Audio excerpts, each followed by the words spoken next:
What's up, everyone? It is your cream cheese. It is your host Ghost coming to you live with another wonderful video. How's everyone doing today?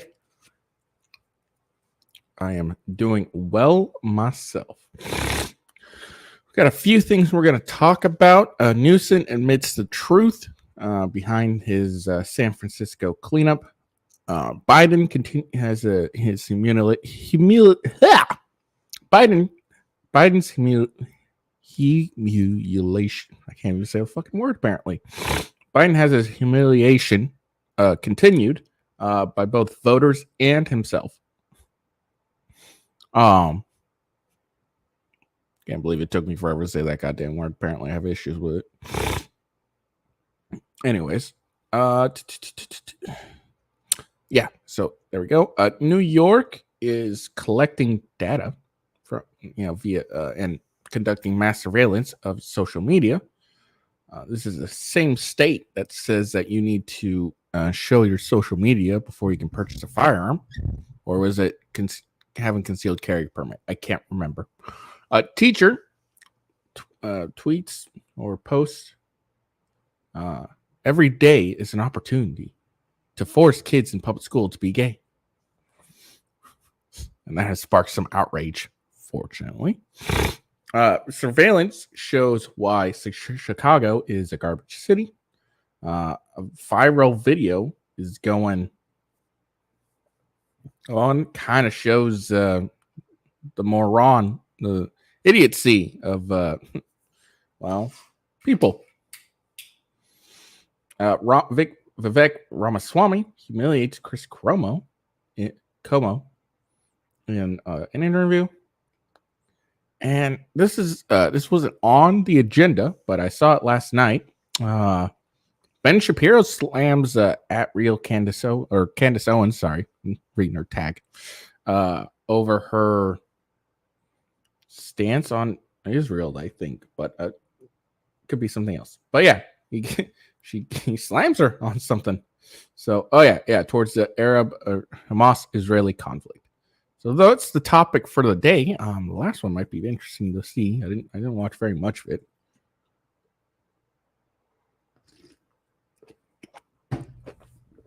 All right. So that's the plan for today. Oh, I forgot to put on my banner. Let me put on my banner. So yeah, follow me on X at officialwghost. Follow me on rumble.com / with ghosts, as well as rumble.com / gaming with ghosts, where I do my gaming channel. I do have a new game coming out this week. It's a Naruto one. I'm gonna get my anime nerd up. But yeah.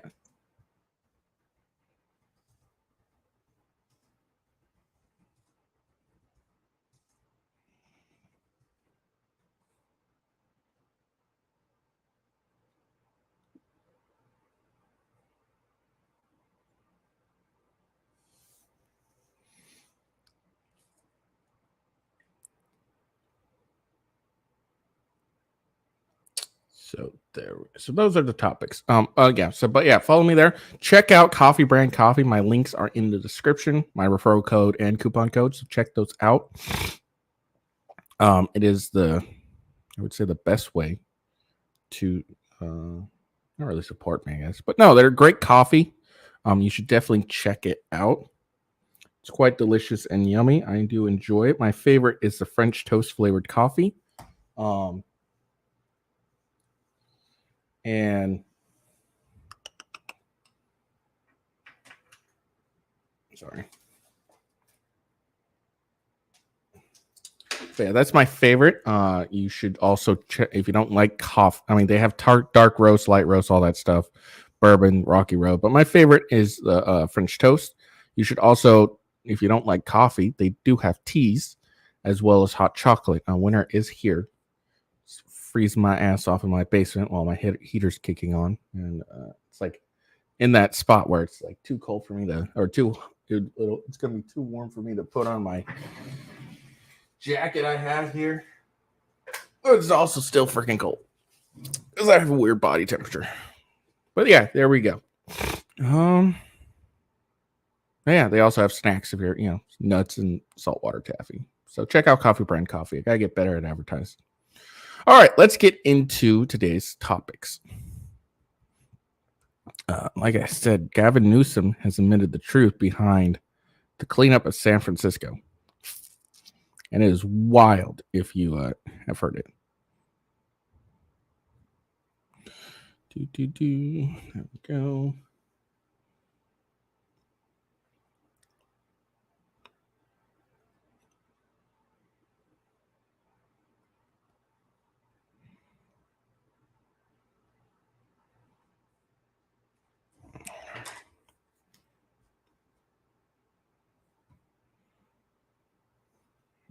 Put on my earphones.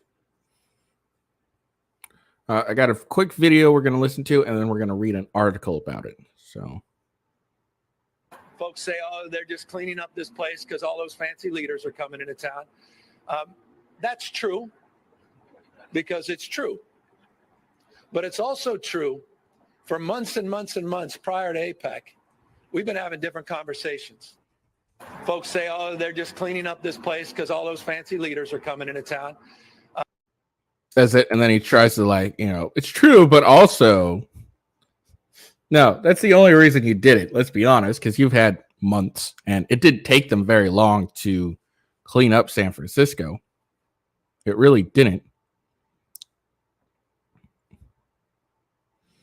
So, just funny as all. You try to walk it back a little bit by saying, but no, that's the whole reason you did it.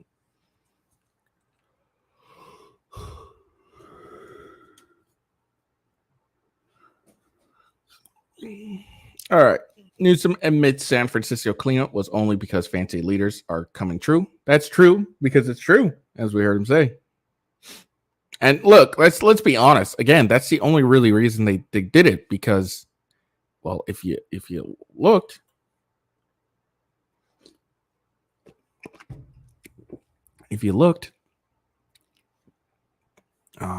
it took them a very small amount of time to clean up San Francisco streets. I don't even remember. It took it was like that instantly. So, all right. So California Governor Gavin Newsom admitted on Thursday that the massive effort to clean up the streets of San Francisco in the lead up to the Asian Pacific Economic Corporation Summit was undertaken simply because world leaders were coming to town.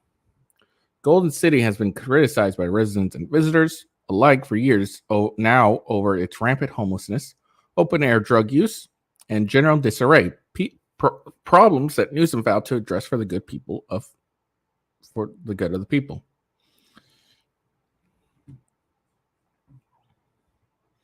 I know folks say, "Oh, it's another 17 minutes, so there's no point." I know folks say, "Oh, well, this is what he's." This is just what he said. So I know folks say, "Oh, they're just cleaning up this place because all these fancy leaders coming down." Newsom said during a press conference, adding, "That's true because it's true." Despite this, he claimed that the Clean California initiative has been a priority for months before the summit. APEC is a forcing function, and that's always a positive thing. Anytime there's a large event, it just focuses the mind, just keeps everyone on the same agenda. Okay.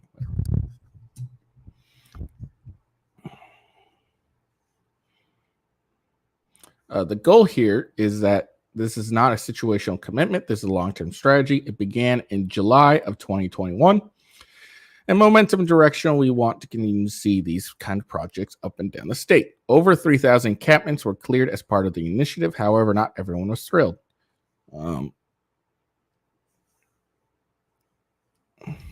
As the Daily Mail reported, the city offered to take homeless people to shelters in the area, but many refused. "We got nowhere to go. They're trying to push us to areas we don't want to go," one man told the outlet, adding, "We got nowhere to go. They're trying to push us in the areas we don't want to go." Well, then why are you fucking homeless, you fucking lazy bum? And probably druggy too. Lazy bum and druggy. I have no sympathy for homeless people for the most part. Apex Summit is taking place in San Francisco between November 11th and 17th. Nearly done then. During During that time, the city will play host to a number of world leaders, including Chinese President Xi Jinping, as well as 2,000 other visitors. So there we go. Yeah, no, this hasn't really been a focus in his mind. Let's be honest, because, like I said, it took him a couple days before they all cleaned it up. So, I mean, has it really been a priority, Newsom? No. All right. So that's all on the Newsom thing. Nothing of very interest. And oops, there you go. Yeah, nothing of real interest. I mean, he just admits the quiet part out loud, like he does several times. Yeah, he only cleaned it because of it'll be an SC, maybe a day or so later after the summit's over with. After all the leaders gone, it'll be dirty again. Like, let's be honest. Whenever places like this do any type of like mass cleaning of homeless people, it always gets reinfected because they don't keep up on it. All right. But yeah, that's all on Newsom. Nothing of real interest there because Newsom's just a bullshitter. Although Vivek says Vivek's wondering if he's going to end up being the GOP or Democratic candidate, which was really funny. Because Vivek said the quiet part out loud. He called Biden a puppet president, and to like have Democrats be honest about who's actually going to be the candidate. Oh, that was funny. All right. So, Latino voters warned Biden that life was better under Trump. Lot of frustration. So,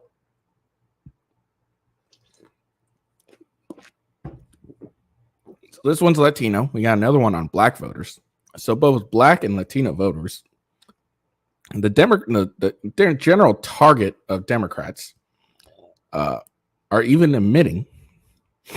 I mean, this was obvious from the get-go. I mean, because Trump had the largest support of Latino and blacks than any Republican in a long time. Maybe even history. I can't remember. He had a lot, far more support. So it doesn't really say. Oh, by the way, for Newsom, that's for you, buddy. Anyways, for Biden, that's for you too. All right. So Latino voters warned Biden that life was better under Trump. Lot of frustration. When Trump was president, we didn't have high gas prices and food inflation. One Latino voter said, yeah, remember like in the midst of COVID, gas was $2. I know because I was still working, fortunately. And yeah, gas was like $2. Like I even like using like, like some places have like you can get points if you shop there and it can lower your gas even more. I got it down to like $1.50, I think. Fuck, man. $1.50 for gas. You know how crazy that was? Latino voters took Biden to task for making life more difficult for workers due to high gas, food, and inflation in recent CNN segments. Yeah, my wife complains about food inflation all the fucking time. I work 3 jobs, Gabriel Martinez, a Georgia voter, told CNN anchor Miguel Marquez. Andres Pera, that's a weird quote, just right, okay.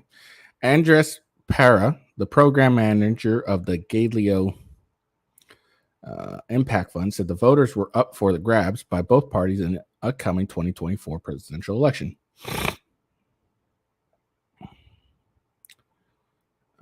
There's a lot of frustration and a lot of broken promises, Pera said, adding that inflation, job pay, rent prices, and healthcare are among the biggest concerns of voters.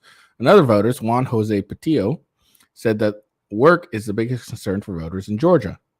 Patillo also warned that some voters are considering murder and other crimes because of the difficult economic situation. Well, that's just lazy. Juan Manuel Ferreira Zamora spoke on the concerns of the Latin community. When Trump was president, we didn't have high gas prices and food inflation, Zamora said. This is the truth. Yeah, it's absolutely the truth. Biden advisors have defended the president's economic record and attacked former President Donald Trump for economic difficulty. Look, let's be honest. It does not matter what the previous administration did, really, if it, it doesn't really matter because no matter what, the people are just going to blame the current administration. Like Donald Trump could have been like shit and whatever, but people probably would still blame Biden for this these economic difficulties, this current one. And what has the president really done? Everything's gone up since he's been in office. When Trump was in, everything went down a lot, like a lot. And this is the good thing about, like, I mean, honestly, I wish we just kept on with the President Trump, but this is kind of a good thing going on with a President Trump and then a Biden, because you get to, like, not many people really, I mean, because normally it takes like 8 years, people forget all that shit. So this is just a big old eye opening. Like, you get 4 years of Trump, everything was pretty Gucci, like everything was pretty good. Let's admit, like, gases were we had a guy in the White House that said a lot of shit on Twitter, mouthed off, didn't really respect reporters, called them clowns, blah, blah, blah, blah, blah, blah, blah. But gas price was down, food was down, taxes were cut. There was no war. We have 2 wars going on right now. We didn't have a single one going on with Trump. Like, it's just a vast difference between Biden and the Biden presidency and the Trump presidency. And anyone with half a mind can admit, any honest person can admit that things were a lot better under Trump, just for the average person. Okay. Like, anyone who wants to truly be honest can admit that. All right. The Biden-Harris campaign communications director argued that a brick wall of MAGA extremists has contributed to Americans struggling financially and working multiple jobs to make ends meet. And again, like I said, no one really cares. They're going to blame the current problems on the current administration because it is your fault. Also, it's been almost 4 years at this point. And what people remember in Trump was things were lower.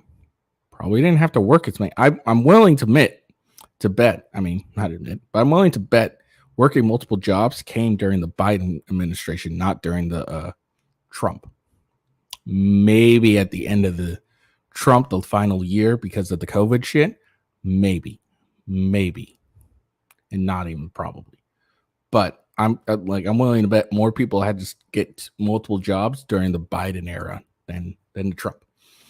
And people remember this. Like, look, people are morons, don't get me wrong, but people will remember this stuff, especially when it's so close. 4 years and 4 years. Come on.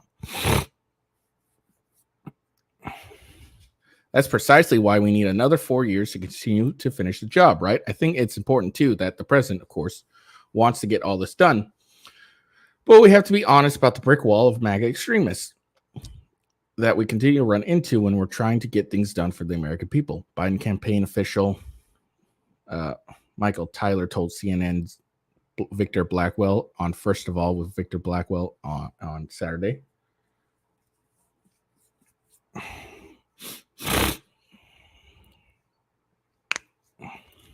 Biden's political opponents have also criticized his track record on the economy. Dean Phillips, a Democrat in Minnesota, said Bidenomics wasn't working. It represented inflation and high prices. And again, if you compare Trump's to Biden, like, you don't get, you're not gonna, not the average person isn't gonna really care why. They just care that the fact that gas was $2, there were no wars. My job went a lot, my money went a lot further. Like, all this stuff matters to people. And the vast difference between the two are extreme. It's very high.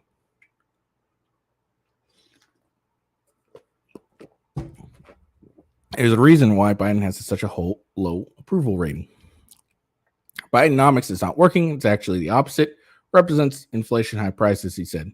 CNN Dana Bash aired a small portion of the interview during the State of the Union. I respect the president. I want to be very clear. He's a good man. He saved this country. How? Phillips continues, I think in 2020, he's probably the only Democrat who could have beaten Donald Trump. Cheated. I think in 2024, he may be among the only ones that will lose to him, and that's why I'm doing this. Phillips said during the interview with CNN Cassie Hunt in New Hampshire, Biden's communication stream did not respond for a request for comment from Fox News Digital. So there you go. Biden's losing and continue his humiliation with Latino voters. Now let's see what black voters have to say about our illustrious president. Black voters say that they're turning away from weak Biden in 2024. He didn't change anything. Of course he didn't. He's a puppet, remember? Vivek said the loud part and this quiet part out loud. This is a huge problem. One battleground state Democrat confessed of Biden losing black voters. Black voters may be abandoning President Biden in 2024, leaving some Democratic strategists extremely concerned. A new report from the Wall Street Journal claims. New York Times /CNN college poll this month raised alarm bells for Democrats after it found that Trump had reached an unprecedented level of support from black voters in battleground states that President Biden won in 2020. Black voters in Nevada, Georgia, Arizona, Michigan, Pennsylvania, Wisconsin are now registering 22% support for Biden or for Trump, up from 8% in 2020. Some black voters in Philadelphia, Pennsylvania say that the WSJ told the WSJ, they were frustrated by how Biden has handled the economy and won't be voting for him again. He's a weak man. He's an old man. Diallo, 60 said about Biden. He didn't change anything. Of course he didn't. The Democrat from the Southwest Philadelphia said he would vote for Trump in a Trump-Biden rematch. A mother from North Philadelphia, working 2 jobs to make ends meet, also described feeling let down by the president. I really did think he was going to help people in my situation, Michelle 46 said. It's like all of them talk a good game until they get elected, except Trump. Trump talked a good game and followed through. That's the biggest thing that Biden has going against him when it coming up to Trump. Is Trump follows through. Like everything a lot of what he said he was going to do, he did. And that's been a big issue with a lot of presidents and, people running for office. They say they're going to do something and they never really do it. A lot of what Trump said he was going to do, he did. He really did do it. So, whether you hate him or not, you can at least, if you're an honest person, admit that he did do what he said he was going to do. And you got to respect the man.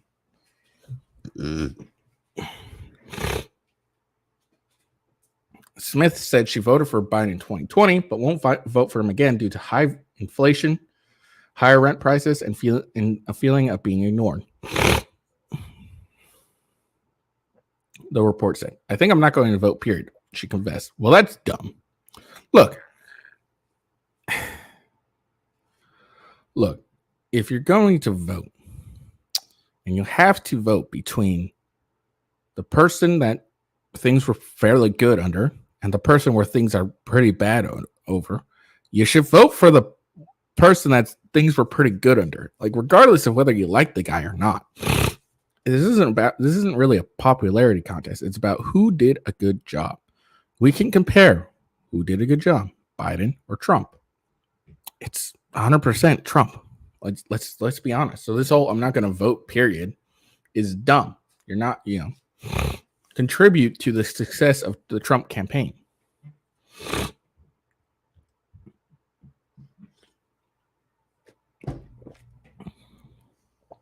President Biden bleeding support for black voters has left some battleground states Democrats panicking.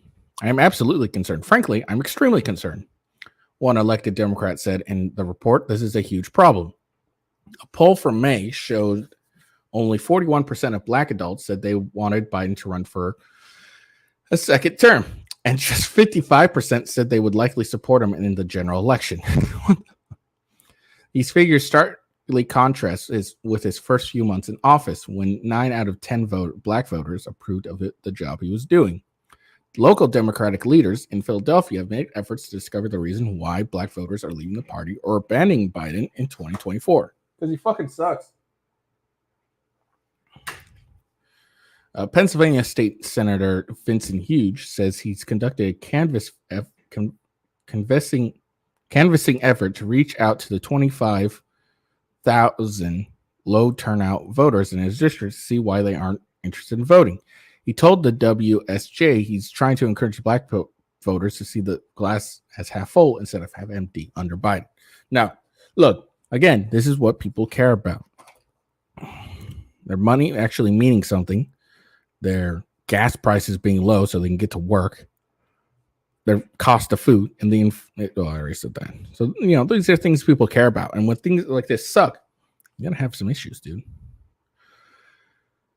People feeling crummy just in general, not just with voting. Part of my responsibility is to be more encouraging to the folks that feel like the glass is half empty, when in many respects, the glass is half full. He said it in the report. No, it's half empty. Let's be honest. Biden's deputy campaign manager, Quentin Fultz, said the president's re-election campaign was making an early investment into the black communities than has ever been done before, and was making a concerted effort to attract voters to Biden rather than just boost turnout. Biden campaign did not immediately respond to a request for comment. A Biden campaign official recently, again, this is recently blaming the brick wall of MAGA extremism. So I'm not going to reread that crap. But yeah, so they need another 4 years. And again, here's the problem for Biden. There wasn't 8 years of Trump. So people when 8 years of something happens, you kind of forget how long it took for things to get good. And with 4 years, you saw what Trump accomplished in 4 years. Okay, he accomplished a lot of good for the average person in 4 years. So when you get that and then you compare it to 4 years in Biden and nothing really gets done, people really do not give a shit your excuses. They just remember shit was better with Biden or with Trump. Shit's terrible with Biden. And that's what that's what people remember. So, Biden's in some real trouble here. Whether it'll, actually mean anything, I have no idea, because of certain things we won't talk about today. But anyways, yeah. So that's the problem with voters. They're kind of main source of people. All right. So Biden's humiliation does continue. When he again refers to Vice President Kamala Harris as President Harris during the White House Stanley Cup celebration. He apparently did this on at least 6 occasions. Like, how do you not get embarrassed? Like, how can you not be embarrassed about having this guy in the White House? Honestly, people. All right, President Biden referred to Vice President Kamala Harris as President Harris during the White House Stanley Cup celebration on Monday. President Harris is here to make sure we do the right thing, Biden 80 said in an apparent joke just moments after taking the stage to honor the Las Vegas Golden Knights, who won the Stanley Cup in June. The gaffe marks the latest instance in which Biden has mistakenly referred to Harris as president, which has happened on at least 6 prior occasions. On one such occasion in October 2022, Biden called Harris a great president while wishing her a happy birthday during a White House event. Happy birthday to a great president. We know your mom is always with you, Biden said. He called her President Harris during remarks in South Carolina in 2021, and he did so at another event earlier that year in January. In March 2022, he also called Harris the First Lady while talking to reporters. Biden, who turns 81 on November 20th, is the oldest person to ever serve as president. If elected to a second term, he would be 82 on Inauguration Day, 86 upon leaving office. These are important numbers to think of. Harris, 59, has frequently defended Biden over concerns over his age, including from within their own party. Last month, she told 60 Minutes that Joe Biden is very much alive and running for re-election. It's a bad idea. So there you go. He keeps humiliating himself. This time, he mistakenly calls her. I don't understand how he could fuck that up.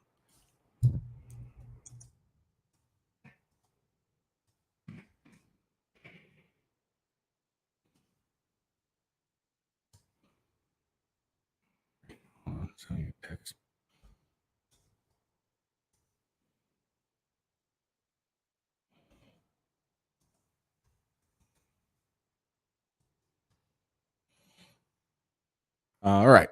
So yeah. Keeps calling her fucking. I don't understand how you could fuck that up unless you're senile.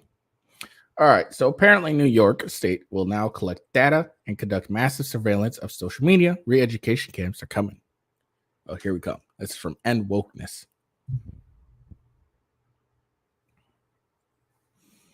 All right. Let's see what Kathy Hochul says. Also, we're very focused on the data we're collecting from surveillance efforts. What's being said on social media platforms.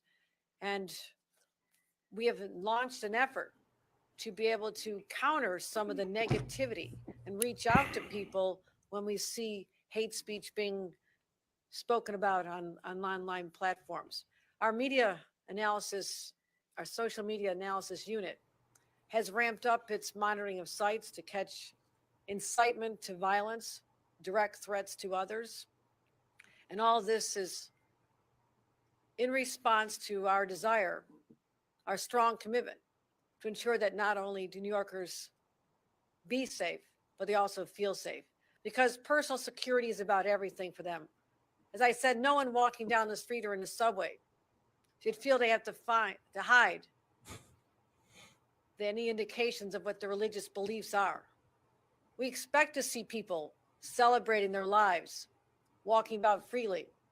And that is no longer the case because people are living in fear. They have a right to do whatever they want here in the state of New York. Apparently, they don't have anything to.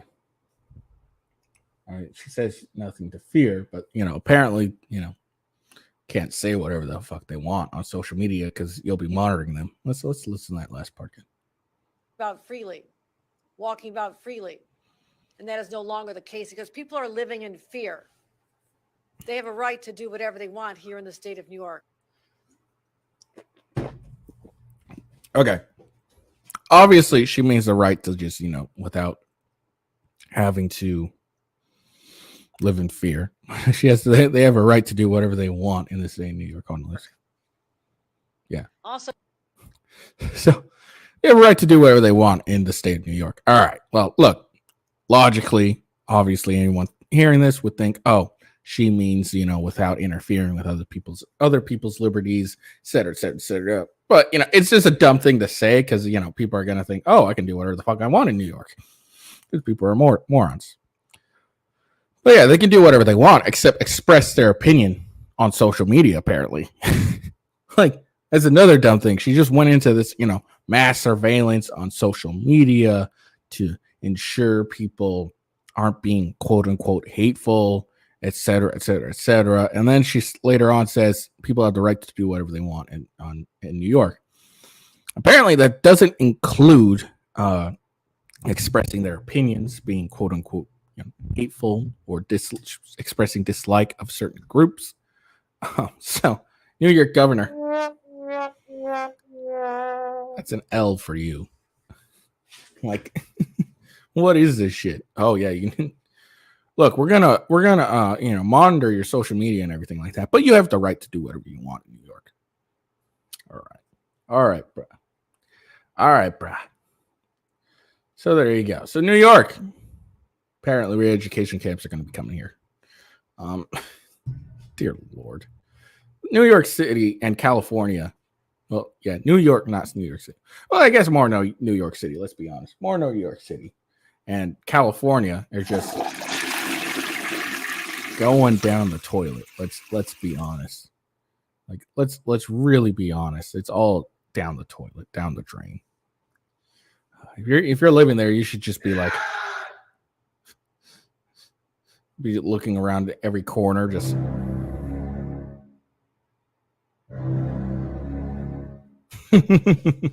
Worry about danger at every turn.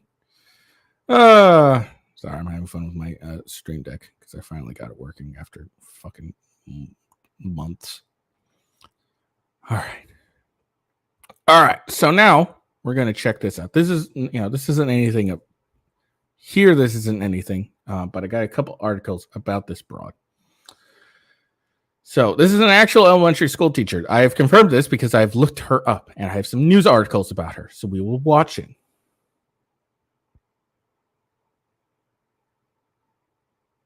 So this is her, and she decided this was an funny thing to like tweet out or I don't know, do. Every day is another opportunity to force kids in public schools to be gay. Little hearts. All right. So that is what she tweeted, post, whatever. Her name is Hannah Hoxie. Okay. Who is Hannah Hoxie? Des Moines public school teacher sparks outrage over controversial post about kids. Let me just say this. Look, this is probably a joke. I think she even has deleted it and said it was a joke after joking. Yeah, she says teacher targeted after joking of forcing students to be gay. Here's the thing. It's not something you can really joke about. And what I mean by this, not that you can't joke about things, but this is something people have a real fear of. Okay. They see it all the time. Kids coming home. Oh, I'm this. Oh, I'm this gender now. I have decided I'm this gender. And we all know it's a lot of times it's teachers that are doing this. I'm getting in kids' minds and trying to push their beliefs onto kids. This is, we all know. Because and this, because you leave your kids with someone for 8 hours a day. You only really interact with your kids. Let's be honest. They get home, they're doing homework. You get home, you're exhausted. You get maybe a couple hours in the evening, a couple hours in the morning. Maybe. Okay. And then some weekends if you decide to do something. So, teachers really have the far greater influence, unfortunately, nowadays. Unless you're smart and you're homeschooling your kids, which I recommend. Fathers, you need to work your asses off to ensure you get a good wage so that your wife can stay home and homeschool the kids. My opinion. So anyways, but this is a real fear that people are having. So while yes, joking's okay, coming from an elementary school teacher, it's not something you should really intelligently joke about because people have real fear about this because we are seeing it everywhere. Generally over transgender, but the gay stuff too. All right, so her name's Hannah Hoxie. I have no problem calling her out because although she claims it's a joke, I don't think she was actually joking. Just I don't know. All right, Hannah Hoxie, an elementary school teacher at Des Moines Public School, is under fire over a controversial social media post referencing students. The recent post featuring Hoxie, a Monroe elementary school teacher, wearing a pro-LGBTQ shirt, alongside a caption, "Every day is an opportunity to force kids in public schools to be gay." That's another thing, to force kids in public school to be gay. It has nothing, probably better would be to help kids in public schools that are gay. Probably would have been a better quote. Netsins, I don't know what that means, found the post to be in poor taste despite Hoxie insisting it was in jest. Okay. In the wake of the criticism over the conservative social media users, Hoxie deleted a post alongside her Facebook and Twitter accounts as Netsians began trolling her online. Meanwhile, in the wake of the controversy, the calls to fire Hannah Hoxie have intensified. Netsians targeted Des Moines. What the fuck is this Netsians things? Hold on. I gotta look this up because I have no idea what this fucking word is.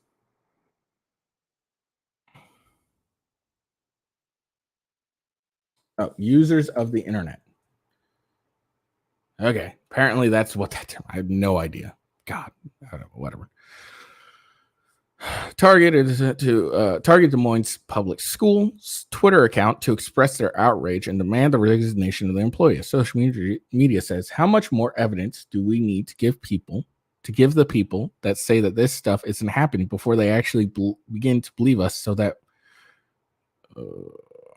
we can take actions against this nonsense inside school? This is absurd that this has gotten this far. We have to stand together to do something. Several echo the statement on X, formerly known as Twitter. On the heels of the backlash, Des Moines Public Schools turned off comments on X and deleted Hoxie's profile on their website.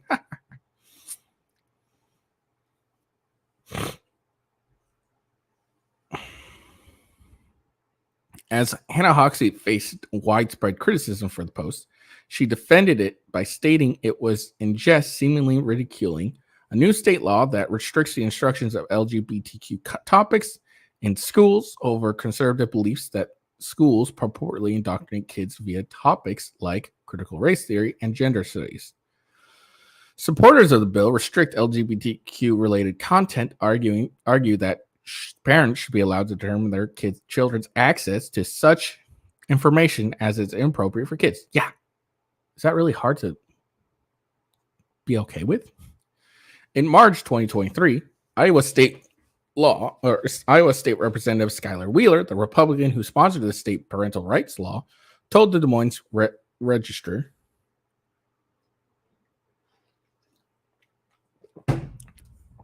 parents deserve the first say on when and how certain social topics are introduced to their children.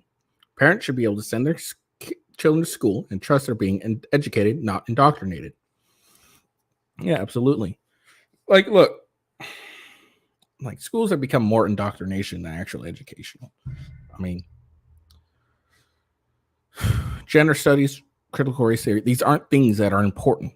Okay. Math, history, even current history. You can talk about current, events and shit like that. That's fine. But math, English, history, mechanics, shit like that, that's far more important than gender studies and critical race theory. Let colleges deal with that crap, because then it's voluntary, or it's the students are actually choosing to do this, because most of the time you get these, you got to take one or you get in trouble or some shit. Or okay, that's not accurate, but you know what I mean. Like, you kind of get to choose, but you don't really, because you got to have a certain amount. At least in college, you can pay for it, and instead of just trying to get it to, I don't know, it's dumb. All right. Meanwhile, Becky Pringle, the president of the National Education Association, the largest labor union in the country, says the laws have created a culture of fear among teachers across the country. Good, he told NBC News. We are in a moment where our students are under assault, our teachers and other educators are under assault, parents are under assault, people are afraid. They're afraid for their livelihood. They're afraid for their lives. How about this? You go to school. We go back to the old days. Teachers don't talk about their politics, their sexuality, their lives outside of work, and their religion, their beliefs, their politics, whatever. And they just focus on education. You don't have to worry about your livelihood because you're just doing what it says in the book. You're not talking about this crap that you don't need to talk about with students. You're not talking about your personal lives, how much good dick you sucked, or how much good dick you took in, or how much, cunt you scissored, or whatever. Okay, you don't have to talk about any of that. You just need to go to school and teach people. That's all you got to do. Okay, this is math. 2 + 2 is 4. 3 + 3 is 6. 9 + 4 is 32. Okay, English. This is where you use a. This is where you use and. This is where you use they. This is where you use they are. This is where you use their. The possessive. This is where you say there. The location or whatever over there. History. This was our history. Okay. Mechanics is how you fix something. Instead of critical race theory, gender studies, how would we have, how to do your taxes? Okay. Job interview. Shit of that nature.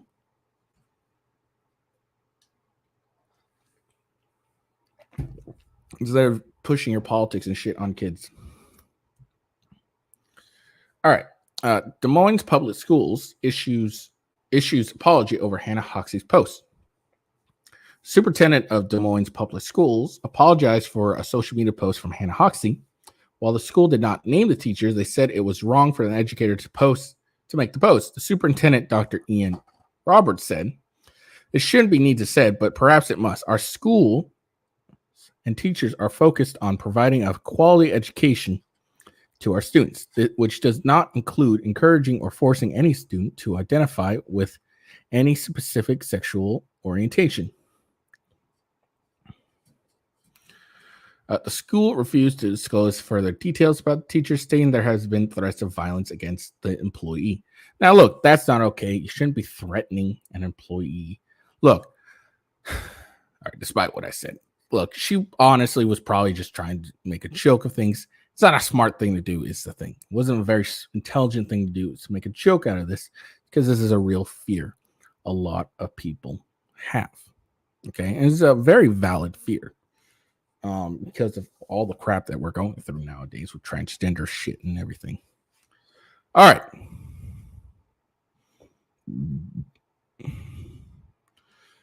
So one more. See if this is anything different. This was from 49 minutes ago. Des Moines Public Schools teacher targeted for joke of forcing students to be gay. Des Moines Public School has increased security after a teacher's joke last week about forcing students to be gay went viral on social media, prompting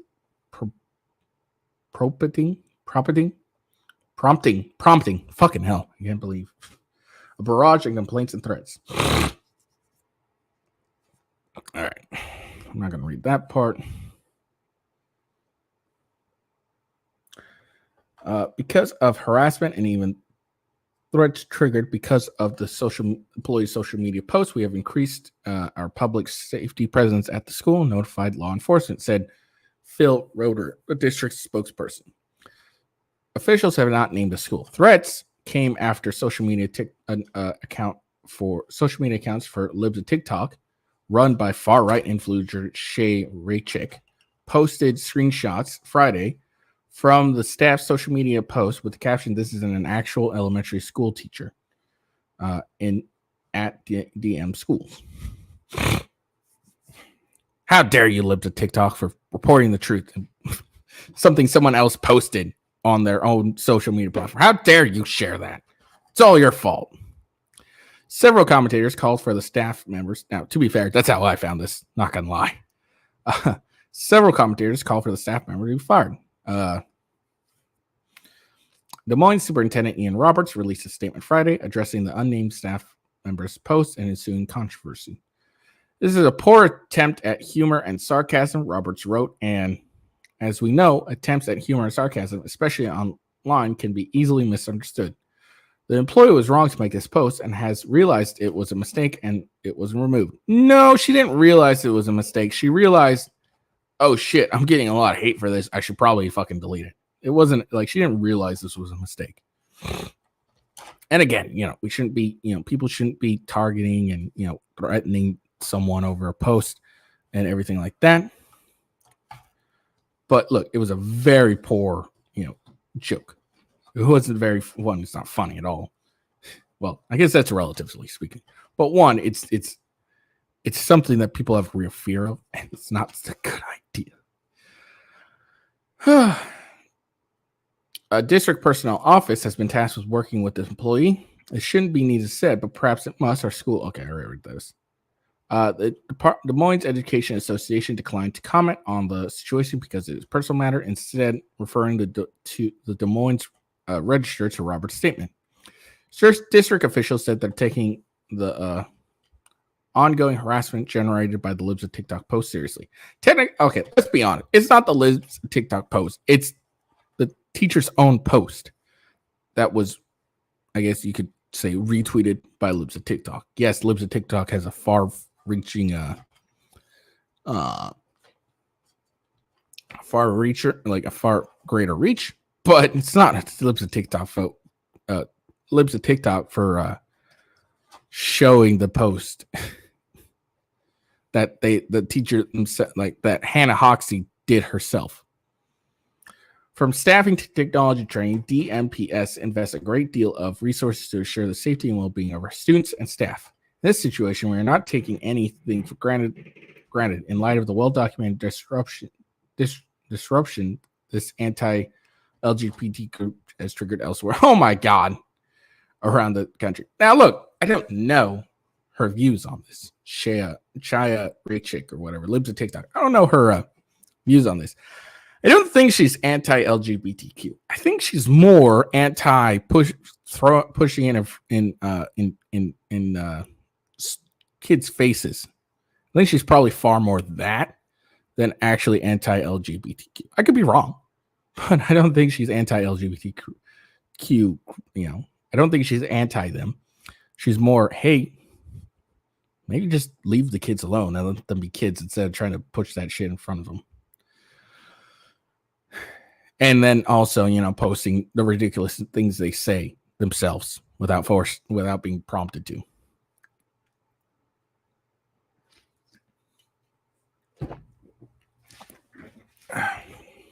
Last year, the Des Moines School Board approved doubling school security spending, setting aside $13 million as part of its $610 million budget. This is not the first time Libs of TikTok has brought widespread scrutiny down on an Iowa school district. Last year, a post led to the removal of a controversial book from Sioux City Community School District. In 2022, the social media account released pictures and videos from an unauthorized drag show at Anke High School. So they did an unauthorized drag show at a school, and God, it's apparently her fault. Oh my God! All right. School officials and students and the performers faced harassment following the incident.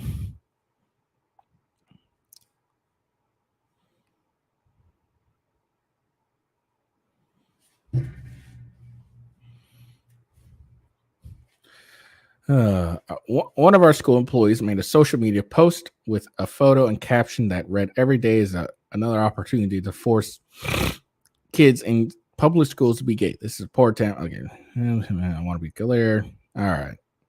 Want to be very clear. I already read that 100 times.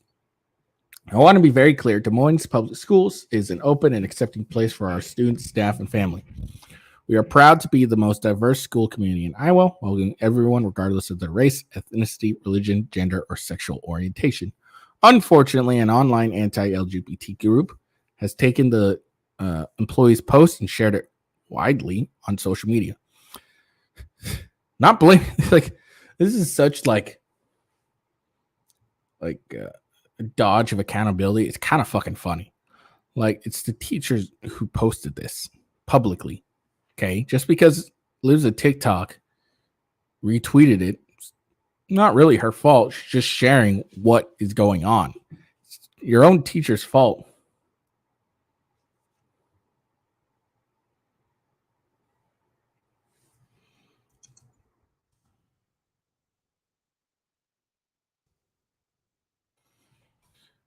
It's not her fault. Like, that's all I'm trying to say. It's Hannah Hoxie's fault.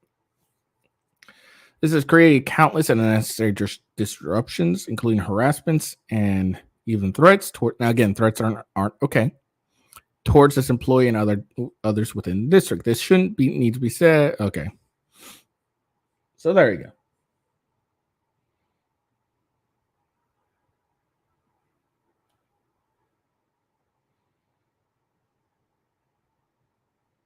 But there we go. That's the end of it.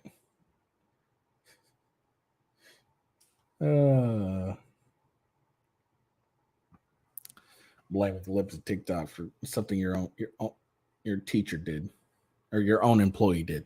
Like, no one put a gun to her head and say, make this post.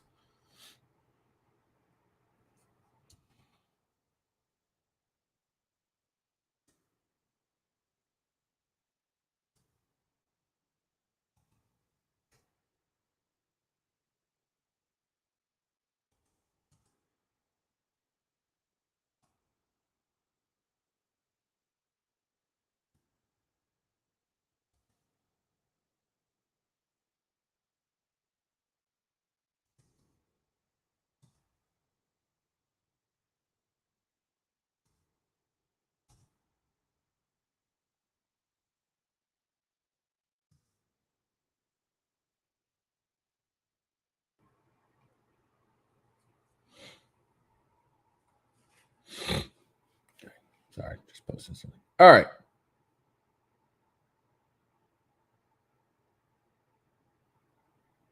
So there we go. Fucking hell. It's Libs of TikTok's fault, not our teacher's fault.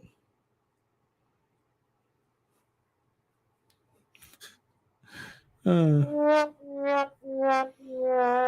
a fail on you, whatever it's called, Des Moines Public Schools. All right, Chicago's a garbage city. And here's the proof. This is a robbery that happened in Chicago. Chicago driveway.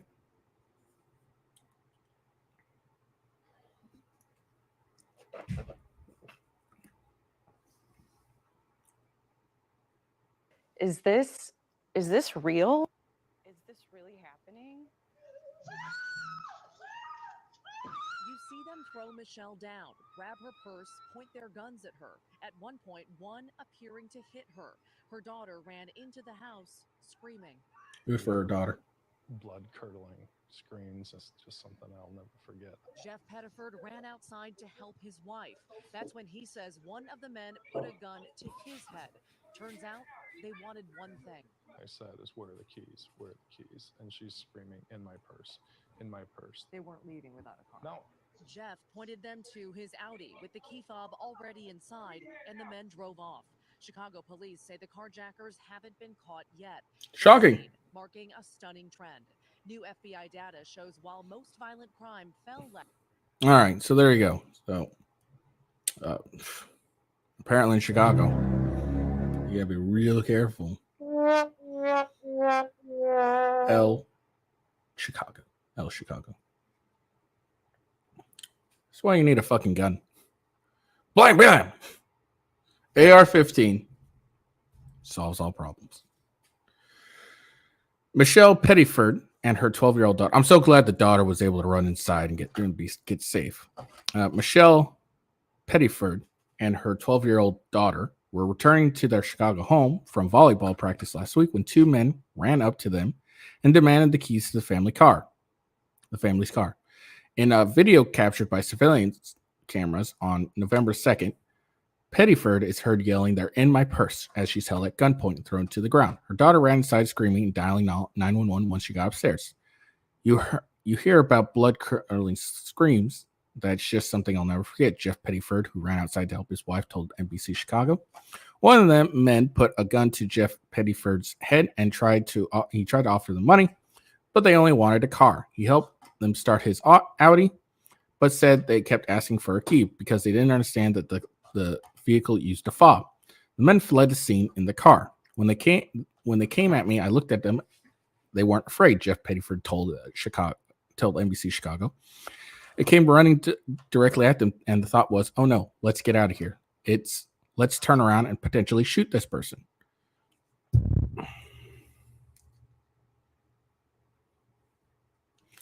Chicago Police Department said that they recovered the car in South Crandon on Wednesday, around 8 miles from the Pettiford's Beverly property. 24-year-old. Yeah. So let me, before I continue on. Yeah. Of course they weren't afraid. They have guns. You're unarmed. Why the fuck would they be afraid of you? Like, let's keep it a stack. Okay. You come back. If you came out and you had your gun, you're pointing it at their fucking faces, I bet they're going to be pissing their pants scared shitless. Okay. But no, you're not. You're unarmed. So why should they be afraid of you, dude? Why would they be afraid? Now, let's be honest. You come out with a shotgun, AR-15 gun of your own, they're probably going to be pissing their pants. But don't let them see you, because then they have a chance to shoot at you.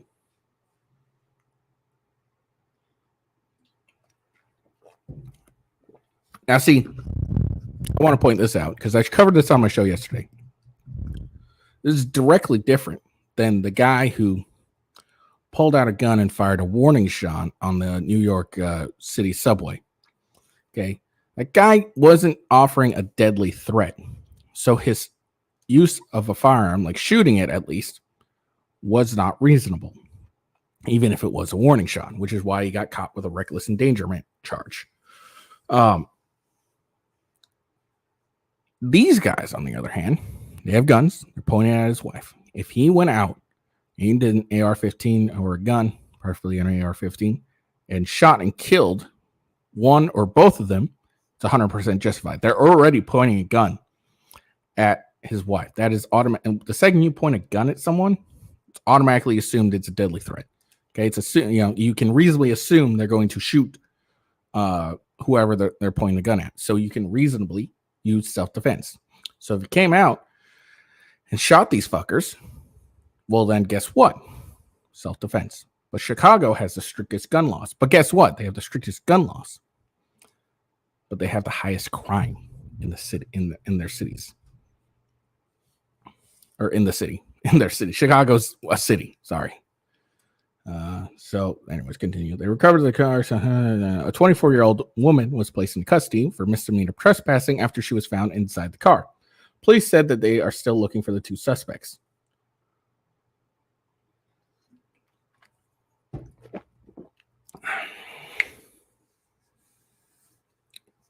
Although the Pettiford family wasn't physically hurt, Jeff Pettiford told NBC Chicago that they are seeking professional help to deal with the trauma from the incident. I think it went through my head like, is this real? Is this really happening? Said Michelle Pettiford on NBC's Today Show. Our home isn't the place of comfort or safety that it once was, which is really sad. Just saying this, all right? So this Pettiford family, I think the best professional help you can, advice you can get is move the fuck out of Chicago. Just saying.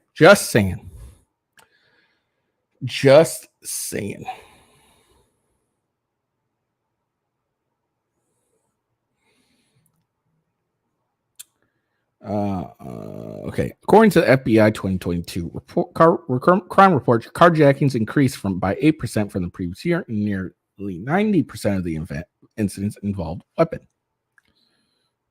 weapon, probably.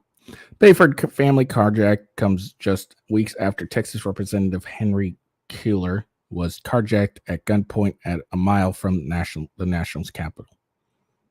Okay, not sure how that's relevant to Chicago, but okay, whatever. All right, there we go. Speaking of guns, this video is going viral as well. Now, I would like to preface this by saying they are not real.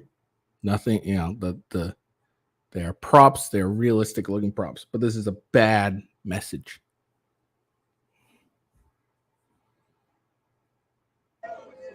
No smoke, no smoke. King! Yeah! Yeah!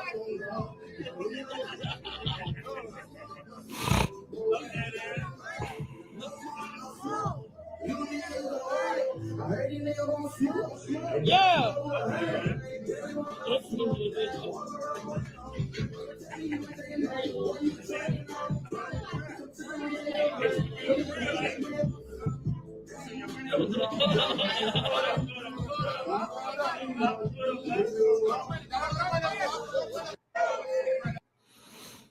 So,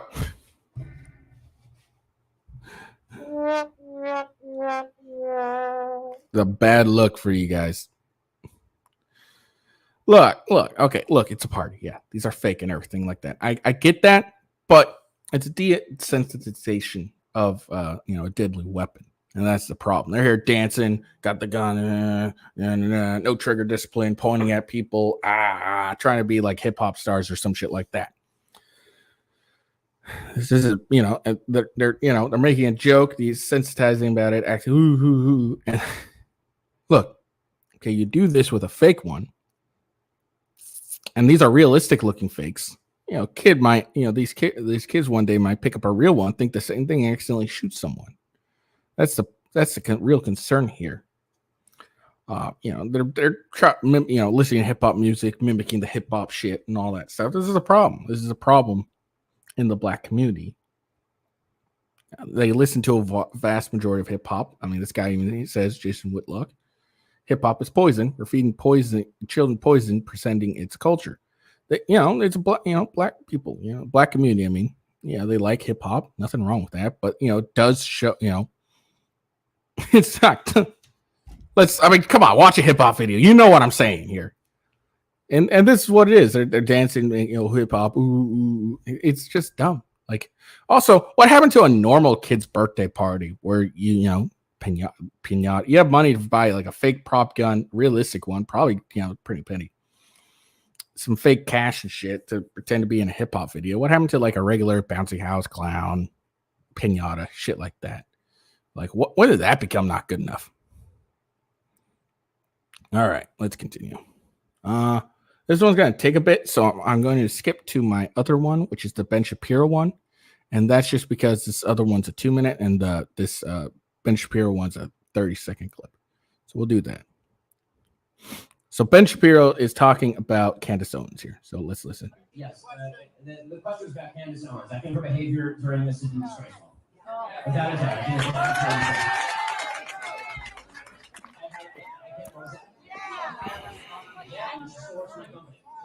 I think she's been absolutely disgraceful. I think that her faux sophistication. Hold on. I have no idea what you said there. I think that her faux sophistication on these particular issues has been ridiculous. It's not faux sophistication, it's ridiculous. Everybody can see the moves that she's making and the things that she's saying, and I find them disreputable. So there you go. So should Candace Owens be worried about her contract not being renewed by the Daily Water? Maybe. I don't know what she's been saying about the Israeli-Hamas conflict. I really have no idea. But look, here's the problem. Ben Shapiro is like a zealot when it comes to Israel. Like everything Israel does in Ben Shapiro's eyes is good. It's a good thing. No matter what it is, it's a good thing. Cutting off power and now I don't know his comments. Okay. I don't know his entire comments on this. I'm just assuming. Okay. But but every time I hear him, he talks about Israel. It's always from a pro stance, pro-Israel. And I don't think I've seen, and maybe he has. I'm not, trying not to be, not trying to be dishonest here, but I don't think I've ever seen him actually criticize Israel on anything. He may very well have. I just don't think I've seen it. But yeah, in his eyes, Israel only does good.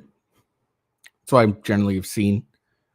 So, if you criticize Israel at all, then you're just an anti-Semite, or you're projecting faux sophistication. So Candace Owens, you might have to be looking for another job. Maybe Crowder will hire you, even though you fucking were a total cunt to him. It's kind of funny, honestly, seeing Daily Wire start to implode on itself. Apparently, you're not allowed to disagree with with people. Well, I mean, that's par for the course, really. But yeah. All right. So last but certainly not least, Vivek apparently humiliates Cuomo on his show. All right, let's check it out. Why do you keep going at Nikki Haley? Why do you think this is going to bear fruit? Chris, I don't know what you've been smoking, man. You and the rest of the mainstream media. It's laughable. Nikki Haley's been going after me the whole campaign. First debate, second debate. She's been trailing me for much of the time, but I realize the establishment media has realized that there's a puppet they want to put up. I'm not playing that game. The grassroots of this country know they want a leader who isn't going to send us, our sons and daughters, to go die in foreign wars that racked up $7 trillion in debt. Dick Cheney 2.0 is taking over the GOP. Problem is, hey, Vivek. It's Dick Cheney in 6-inch heels. Honor your insults, motherfucker. the Democratic establishment media is now rooting for war too. I'm the only candidate speaking for a true America First agenda on that debate stage, and I think we're going to be successful. Vivek, how are you going to bring people together when you just put together a tapestry of conspiracies? You know that I'm not pitching anything about Chris, Nikki what are Haley. you She won't talking even come on my show. There's no tapestry. She won't even come on my show. Tapestry What are you talking about, Pepe? I'm sure she doesn't. Hold on a second. I let you put it out there, and now I get to finish smoking, and now I get to answer, which is, this is what the media is doing, is putting up Nikki Haley against me because they know I'm the real deal. Please. She hasn't even been on my show. I'm just watching you get slapped around by her. What? Well, oh, come on. No, he's been okay. Vivek has been owning her left and right. That last debate, he He kicked her fucking ass. Anyone who thinks otherwise is a fucking idiot. He slammed her with a Dick Cheney in 6-inch heels. He then called her out on her, ban TikTok when her own daughter's on TikTok, which, look, you can't control your kids like 100%. I think her kid may be like 18 or something, but you can't really control your kids. They're going to do what they want. But there's a certain hypocrisy to it, and that's what he called out. And then she got all triggered about it, and she's like, keep my daughter's name out your damn mouth. She almost Will Smith his ass on stage. So, like, let's be honest, all right? She hasn't really been owning. He's been owning her. And I'm wondering what your strategy is. The fact of the matter is, Chris, my strategy is calling out the mainstream media like I did to Kristen Welker at the start of that debate. I asked her about the Trump-Russia collusion hoax, told her to look the audience in the eye and apologize to them. Just like I'll tell you, you're a part of the mainstream media despite pretending like you're not. Look the audience in the eye and tell them how you covered for your brother. For all that happened. I'm part of the mainstream media. Hey, listen. And you play the same games that the rest of the mainstream media does. Take care of You're your doing family? it tonight. That's fine. You have been What? playing for your brother. You have been playing a game. You were kicked off there at CNN. So of course I helped my brother. Yeah, of course I do. And you know what? That's been journalistic standards that have now been failed, not just by you, but by every member of the broken political media. So yes, it is going to take an outsider to call it out. Yes. You want to look everyone in the media is responsible for covering for my brother. See what I'm saying? What? 90%? You miss 90% of the media is colluding with respect to pushing one answer Vivek, on the American public for the origin of COVID-19, which is what? to the Hunter Biden laptop story, what to now which people they decide they want to put up as their puppets what to take on Donald Trump. That have to do? The fact of the matter. Look, what does that have to do, Chris? It has to do with the fact that you guys lied and you've been reporting lies all the fucking time, and people are sick of it. That's what that has to do. That's what he's talking about. And now he admits, "Oh, I'm covering for my brother." I don't think he admitted that before.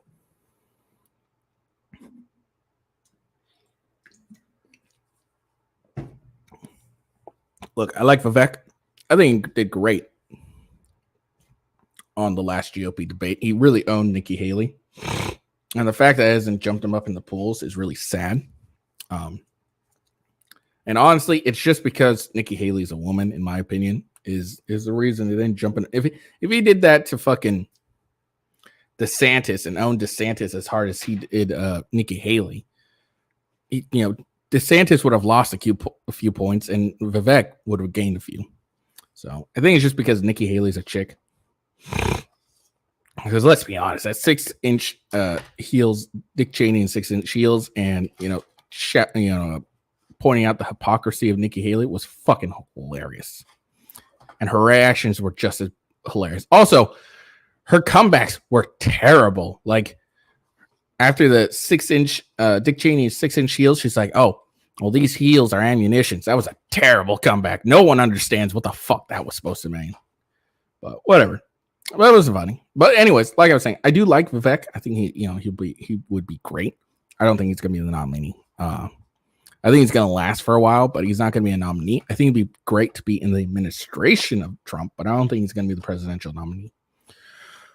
All right. Hope you guys enjoyed the video. Went over a little long. No big deal though. It's all good, right? I hope you guys enjoyed the video. Make sure you follow me at official WGhost, like I said, and then follow my few Rumble channels, rumble.com/withghost and Gaming with Ghost. The links are in the description if a little easier to find. Yeah.